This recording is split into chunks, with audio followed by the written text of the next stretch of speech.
The Zero Battle Course is an accessory that increases XP gain by 25% if the driver which it's equipped on lands the finishing blow. It's an extremely niche item that many players probably didn't even know existed. However, in the speedrun, where grinding is completely cut out and XP routing becomes extremely tight, runners would take advantage of the Zero Battle Course to ensure that important level thresholds are met. If they could. You see, each driver can only hold up to 2 accessories. Since most fights are going to be finished with Nia, naturally, runners would want the Zero Battle Course on her. However, both of Nia's accessory slots are already heavily contested. Firstly, the ball attachment increases crosshead's damage by 25%, independent from other additive sources such as gathering sparks. This makes the ball attachment absolutely mandatory for hitting important damage thresholds. Secondly, the Abyss Vest increases Nia's maximum HP. The enemies in Chapter 4 deal a lot of damage, making the Abyss Vest required for survivability. Later on, runners pick up the Beta Scope in Temperentia in Chapter 5. This is a very important item which decreases enemy break resistance and replaces the Abyss Vest as runners value the increased consistency in setting up huge fusion combos and finishing fights quickly over the increase in bulk. So when is the Zero Battle Course even used in the speedrun? The last dungeon of Chapter 7 is the Cliffs of Moritha.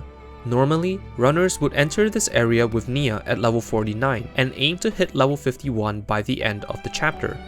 To do this, runners would normally have to score a joint combo finish on the final fight in the chapter, which increases XP gain by 50%.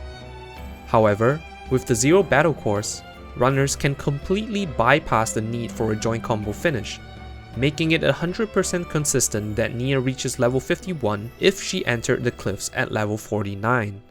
Furthermore, the Zero Battle Course also allows Nia to enter the cliffs at level 48, as long as runners get a joint combo finish on the final fight here. This makes the XP route a lot more forgiving, as depending on how big of an overkill runners got from chaining Giga Rosa in Chapter 6, Nia does not always manage to hit level 49. This is also a convenient time to use the Zero Battle Course, as players are forced to use Rex for the final fight of this chapter. Thus, runners are able to keep both the ball attachment and Beta Scope on Nia. Now, why do runners go through all the trouble to make sure Nia hits level 51 by the end of Chapter 7? This is because the next boss in Chapter 8, the Infernal Gudo, is level 60. In this game, enemies that are 10 levels or more higher than a character have increased break resistance. This means that breaking the Infernal Gudo becomes much harder if Nia is at level 50. The strat for the fight is to set up a huge mega explosion and immediately follow up with a chain. Without a break, it is impossible to obtain a large enough overkill on the Gudo to ensure that Nia has enough experience for the rest of the run. Most notably, Nia needs to hit level 61 for the final boss, as he is level 70. I hope you learned something new from this video. If you did, be sure to leave a like down below, and also consider following me on Twitch, where I often stream high-level speedruns of various RPGs. Currently, I am grinding to get the world record in Xenoblade Chronicles 2 any %. Thank you for watching, and I'll see you in the next video.